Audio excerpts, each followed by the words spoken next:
요시야의 아들 여호야김이 유다 왕이 되어 다스리기 시작할 무렵에 주님께서 예레미야에게 이렇게 말씀하셨다. 나 주가 말한다.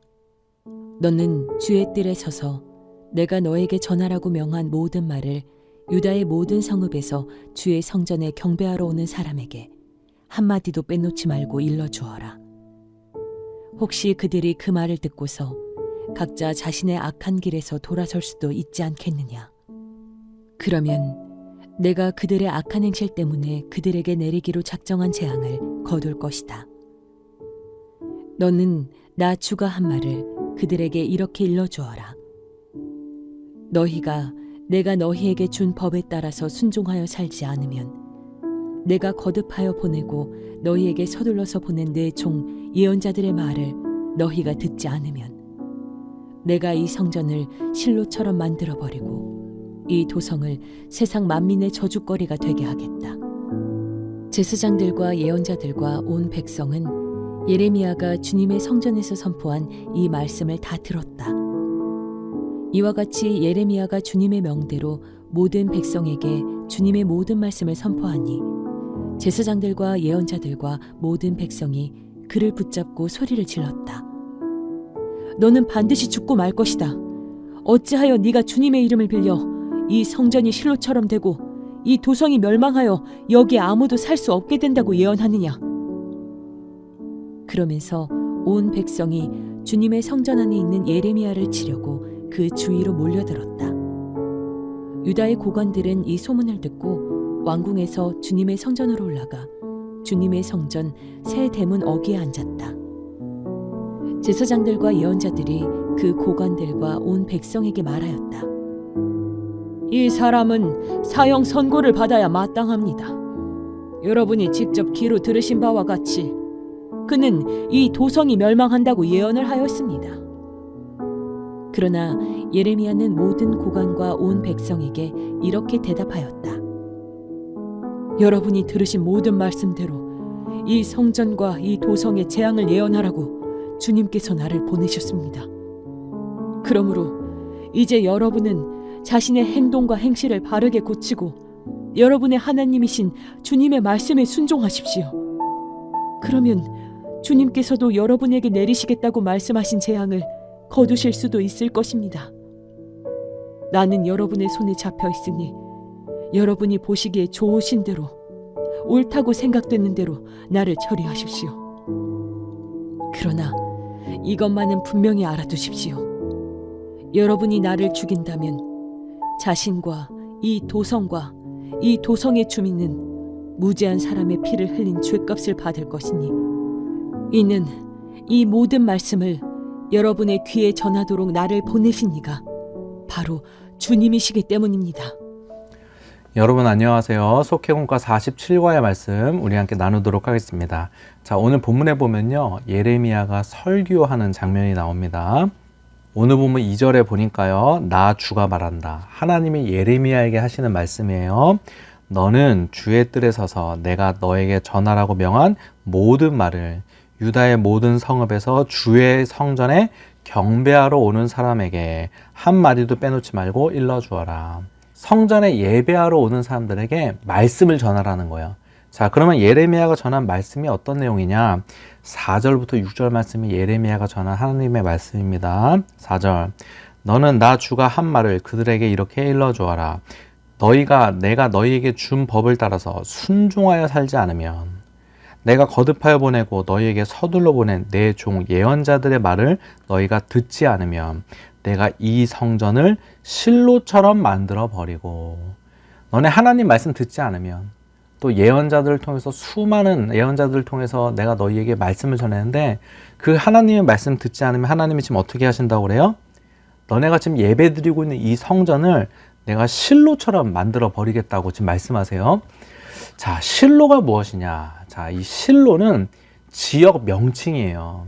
이스라엘이 가나안 땅을 정복했을 때 이 실로라는 지역에 회막을 세웠고요, 그곳에 언약궤를 두었습니다. 자, 그런데 사무엘 선지자가 어린 시절인 엘리 제사장 때 이 실로에 있던 언약궤를 블레셋 사람들에게 빼앗기는 일이 일어나요. 자, 즉 지금 유다 사람들이 예배드리고 있는 이 예루살렘 성전을 실로처럼 만들어 버리겠다는 이 말씀은 너네는 지금 이 성전이 절대로 무너지지 않을 것이라고 생각하지만 너희가 회개하지 않으면 엘리 제사장 때 실로의 언약궤가 빼앗겼던 것처럼 이 성전도 무너지게 될 것이라는 말씀을 지금 하고 있는 것입니다. 여러분 한번 생각해 보세요. 여러분이 만약 이 당시 성전에 관련된 일에 종사하고 있는 사람입니다. 근데 예레미야 선지자가 갑자기 나타나서 이 성전이 무너지게 될 것이라고 지금 예언을 하는 거예요. 자, 여러분이 성전에 관련된 종사하는 사람이라면 예레미야의 예언을 들었을 때 여러분 어떻게 반응하시겠습니까? 예레미야처럼 예언하면 안 되는 거예요. 내 자리가 흔들리잖아요. 내 이익이 박탈되잖아요. 그래서 당시 예레미야의 이 말씀을 들은 사람들이 예레미야를 죽이려고 하는 장면이 오늘 본문에 나옵니다. 8절. 이와 같이 예레미야가 주님의 명령대로 모든 백성에게 주님의 모든 말씀을 선포하니 제사장들과 예언자들과 모든 백성이 그를 붙잡고 소리를 질렀다. 너는 반드시 죽고 말 것이다. 자, 하나님 말씀을 온전히 전한 이 예레미야를 붙잡고 너 죽이고 말 거야. 이 백성들이 붙잡고 지금 소리를 치고 있는 거예요. 자, 그런데 백성들뿐만 아니라 지금 예레미야를 핍박하고 죽이려 하고 이 말씀에 반대하는 무리 중에 누가 있어요? 제사장들과 예언자들이 반대를 했다는 거예요. 여러분 참 이상하지 않습니까? 어떻게 생각해 보면은 하나님의 일을 한다는 사람들이고 또 하나님의 말씀을 전한다는 사람들이 왜 하나님의 말씀에 반대하는 걸까요? 자신의 이익에 반하는 메시지인 거예요. 이 메시지가.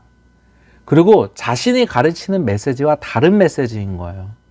자, 이들은 하나님이 우리 사랑하신다. 우리가 무슨 짓을 해도 성전이는 무너지지 않는다. 하나님 우리 축복하신다라고 설교했거든요. 여러분 이 말씀이 맞나요? 우리가 무슨 짓을 해도 하나님 우리 사랑하시니까 하나님 우리 축복하시고 우리 잘되게 하시는 분이신가요? 여러분 그렇지 않습니다. 하나님이 우리를 사랑하시지만 우리가 죄에서 돌이키지 않으면 하나님께로 돌아가지 않으면 하나님이 무작정 우리를 축복하실 수가 없어요. 한 여인을 사랑합니다. 근데 그 여인이 저기 멀리 서 있어요. 그래서 그 여인을 안아주기 위해서 가까이 가는데 가까이 가서 보니까 그 여인이 피 흘려 죽어가고 있는 강아지를 안고 있습니다. 그러니까 여러분 그 여인을 안아줄 수 없잖아요.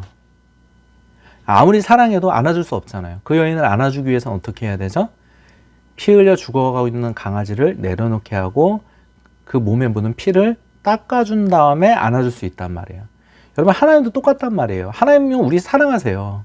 그러나 우리가 죄 가운데 거할 때 하나님께로 돌아가지 않았을 때 하나님 우리 인생을 무작정 축복해 줄 수는 없는 것입니다.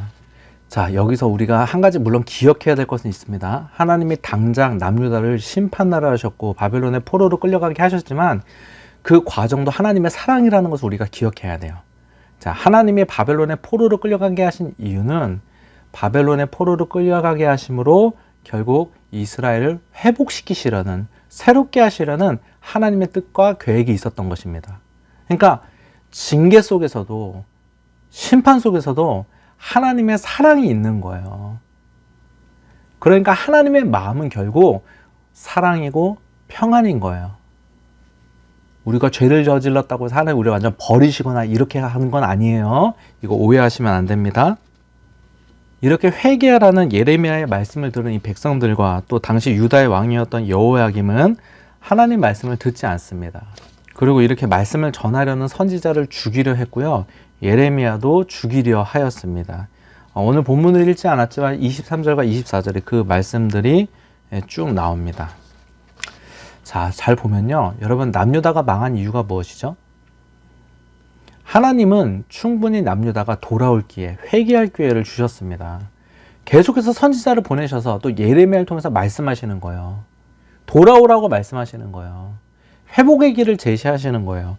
그럼에도 불구하고 남유다가 끝까지 하나님 말씀을 듣지 않고 또 하나님께로 돌아가지 않았기 때문에 남유다가 결국 바벨론에 멸망할 수밖에 없었던 것입니다. 여러분 우리 인생도 똑같습니다. 하나님 우리에게 말씀하실 때 우리도 하나님께 돌아갈 수 있어야 됩니다. 여러분 하나님이 여러 가지 방식으로 말씀하시거든요. 지금같이 이렇게 말씀으로 말씀하실 수도 있고요. 특별한 사건이 없는데 갑자기 여러분의 마음속에 하나님께로 돌아가고자 하는 마음이 생기실 때도 있어요. 제가 지난주 주일에 어떤 성도님과 이제 신방을 했는데 그분이 이제 과거 일을 말씀하시는데 어떤 특별한 일이 없었는데 갑자기 말씀대로 살아야겠다. 내가 거룩하게 살아야겠다는 생각이 막 생겼다는 거예요. 그 다음부터 자기 삶이 진짜 180도 달라졌다는 간증을 들었거든요. 하나님은 그러실 수 있습니다. 또 여러분 뭐 누구와 대화하는 중에 뭐 책을 읽는 중에 여러 가지 상황과 환경을 통해서 하나님이 여러분에게 말씀하시거든요. 하나님 여러분에게 그렇게 말씀하시고 돌아오라 이렇게 명령하실 때 우리가 그 말씀을 듣고 하나님께로 돌아가야 되는 그런 지혜가 우리 가운데 필요한 줄 믿습니다. 오늘 나눔 질문 드릴게요. 오늘 나눔 질문은 당신의 신앙에 있어서 회복해야 될 것은 무엇입니까? 여러분의 신앙에 회복해야 될 것들이 조금씩 다 있으시죠?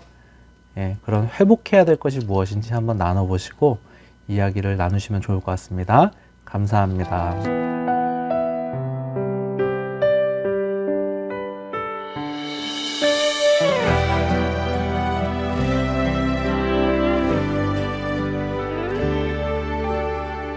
내 백성이 나를 떠나 돌아섰지만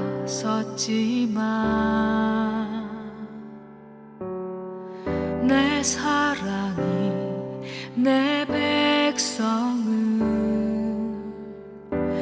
포기 못하니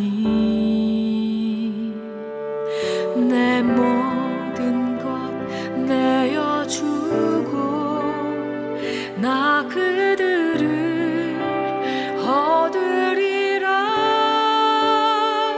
여호와께 돌아가자. 우린 돌아서도 그는 변치 않네. 여호와께 돌아가자. 우린 넘어져도 그 사랑 영원하네.